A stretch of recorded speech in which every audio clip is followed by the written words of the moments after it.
In this video, we will introduce you to three important aspects of academic vocabulary: general academic vocabulary, discipline-specific words and phrases, and nominalization. Before looking at this video, you might like to watch the video on vocabulary in the Essential Grammar section.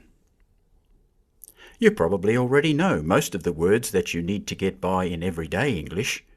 In fact, about 2,800 words make up 90% of the vocabulary used by native speakers in their everyday conversations. But the vocabulary that you are reading and hearing in your coursework is not the same as everyday English. Let's look at the most commonly used academic words across all disciplines. These words make up what is called the academic word list. The academic word list contains 570 of the most frequently used words in academic contexts. The list does not include the most common everyday words. They are words like data, research, evidence, and analysis.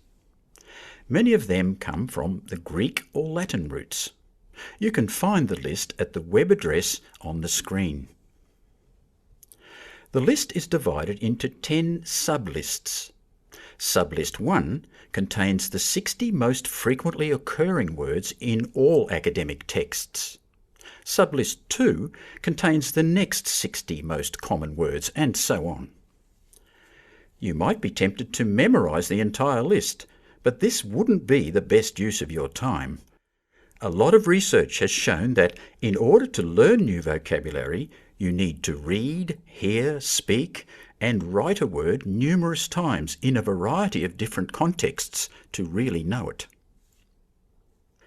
As well as these general academic words, many words and phrases that you come across will be specific to your field of study, and they may not be used very much outside of your discipline.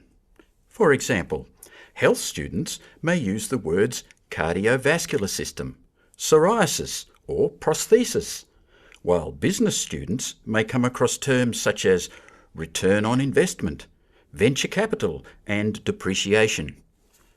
Ask your lecturer or tutor to explain key words like these and to tell you which ones are important to learn. Write these words down in a vocabulary notebook, including details about their meaning, part of speech, the grammar of the word, collocations, register, pronunciation, and spelling. It is also good to note down an example sentence so that you know how the words or phrases can be used, like in the example shown now.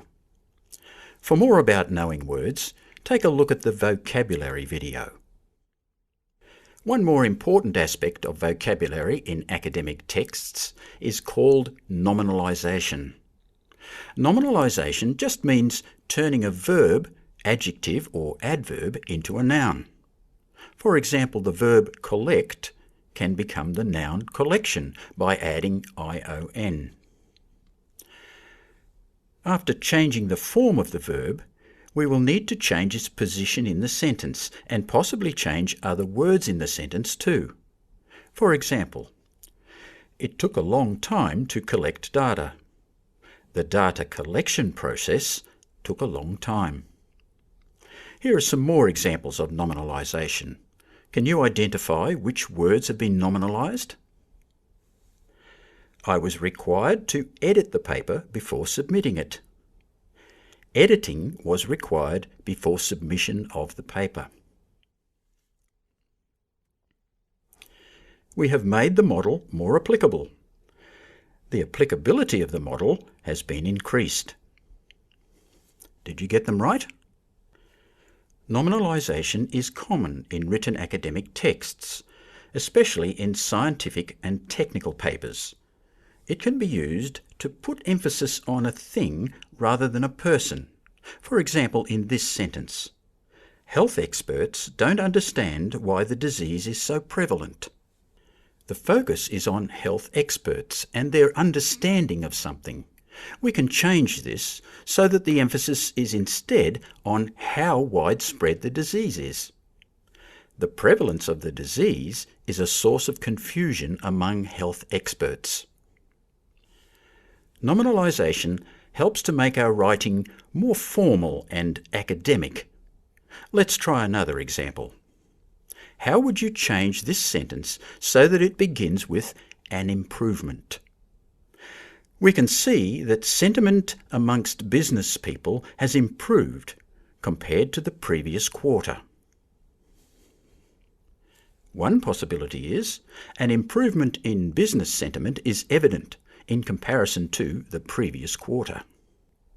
Another possibility is there has been an improvement in business sentiment compared to the previous quarter.